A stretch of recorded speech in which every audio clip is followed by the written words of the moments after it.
In this week's videos, we'll be introducing the subject of Christian cultural heritage, going over some of the assignments, looking over some of the requirements, introducing the topic, giving a good idea of what we'll be doing for the rest of the course.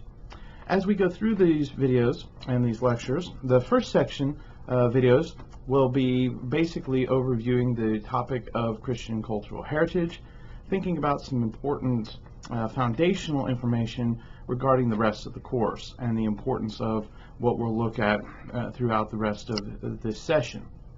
And then there are two videos that are in the playlist, one from Michael Sindel, a philosophy professor from Harvard University, and a video from N.T. Wright, a scholar of New Testament from the United Kingdom. The Sindel video has a lot of different examples and interaction with the students there at Harvard. So what I'm looking for you to really focus on and to get down and prepare for your notes is what Sindel focuses on when he talks about the different approaches to making ethical decisions. What are some principles that people use in determining what is the right course of action? And so that's the kind of information I really want you to focus on.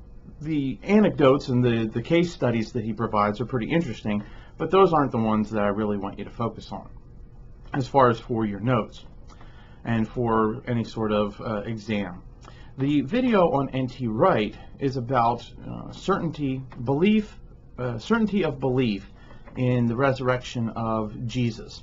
What I'm looking for you to pay attention to there are the different principles and ideas that Wright uses to provide us with certainty that we can be sure that Jesus rose from the dead. And so that's what I really want you to focus on. What are those ideas, what are those concepts that Wright lays out that help us understand why we can be sure and why it's a reasonable understanding or a reasonable belief to believe in the resurrection of Jesus.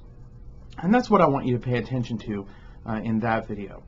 As I will say several times, these additional videos, I'm not saying necessarily that everything that is present in there I agree with, or that everything that's present in there would necessarily, I think, be biblical, but I do believe that, especially for Dr. Sindel and Dr. Wright, they do provide us some very important ideas to think about. So be critical in your understanding. Don't accept everything that's said, but do pay attention to some of those main points, and those are the things that I want you to get down when it comes to the notes for this week and the kind of things that you will need to think about for the exam.